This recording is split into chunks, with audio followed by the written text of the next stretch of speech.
दोनों लोग एक बार साथ में कहीं घूमने निकले, उन्होंने कहा कि एक काम करते हैं, भैंस खरीदते हैं, ठीक है ना।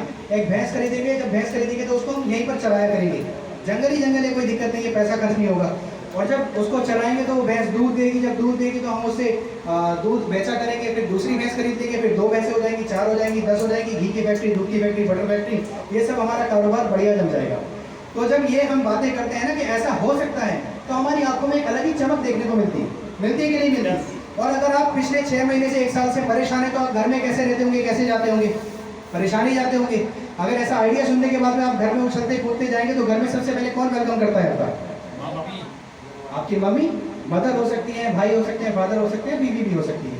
तो उस दोस्त ने कहा कि जो आइडिया है ना, हमारे और आपके बीच में रहना चाहिए, किसी तीसरे को आपने शेयर नहीं करना है, कहीं ये कॉपी ना हो जाए, और घर पे तो बिल्कुल नहीं बताना है। वो सबसे पहले लड़का उछलता कूदता गया, वेलकम किया बीवी ने, उसने पूछा भाई क्या हाल लगी, आज तो बड़े खुश नजर आ रहे हो। 1 साल हो गया आपको टोकते हुए, काम के लिए आपने काम नहीं किया। तो जो भी था, अगले दिन सुबह हुई, लोगों ने जो वादा किया था कि हम इस प्लेस पर मिलेंगे, अगले दिन वो लड़का नहीं आया। 2 दिन निकल गए, 3 दिन निकल गए, 6 दिन निकल गए, 7 दिन, उसने 6-7 दिन वेट किया, उसके बाद में उसने अपना काम शुरू कर दिया। कई साल बीतने के बाद में जो लड़का घर पर उछलता कूदता पहुंचा था, हंसता हुआ पहुंचा था, वो एक बस स्टैंड पर एक बस का वेट कर रहा था। वहीं पर उसका दोस्त नजर आ गया, जैसे होता है ना, हम कहीं पर खड़े हुए, आई कांटेक्ट जल्दी से हो जाता है। अब लंबी लग्जरी सी गाड़ी में उसका फ्रेंड, उसका दोस्त बैठा हुआ है, देखकर एक दूसरे को लोगों ने पहचान लिया। उसने भी गाड़ी साइड में लगाई, निकल कर आया, गले मिले, गिले शिकवे दूर किए। उसने बोला कि आप मेरी गाड़ी में बैठिए, आइए चलते हैं, अपने फैक्ट्री में ले गया। तो जो दोस्त जिसको बताने के लिए मना किया था, उसको यकीन नहीं हुआ कि ये सब चीज़ें इनकी है। उनको लगा यार ये भी जॉब वॉब करता होगा, मैं मैनेजर बन गया होगा, ज़्यादा से ज़्यादा सुपरवाइजर होगा, यही होगा। सब लोग उसको सलाम वलाम करते, अंदर जब वो अपने ऑफिस में पहुंचा तो यकीन हुआ कि वाकई में फैक्ट्री सब इसकी है। तो उसने पूछा यार तुमने ये सब कैसे किया? आज से कुछ टाइम पहले हमारी दोनों की स्थिति सेम थी, ये सब आपने कैसे किया? कहते देखो मैंने तुम्हारे साथ एक आइडिया शेयर किया था, और वो आइडिया ये था कि हम दूध बेचना शुरू करेंगे, भैंस खरीदेंगे, फिर 2 भैंस खरीदेंगे।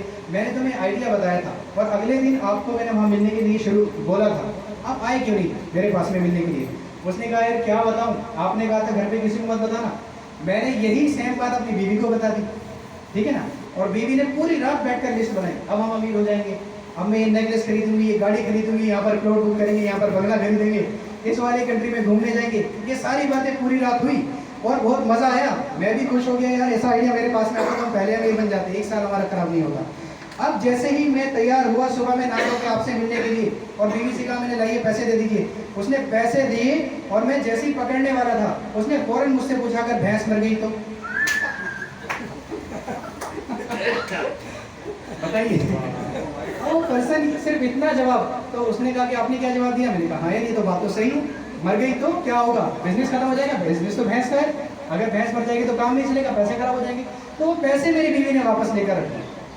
उसके दोस्त ने बोला पागल इंसान, तू भी तो ये पूछता अगर नहीं मरी तो?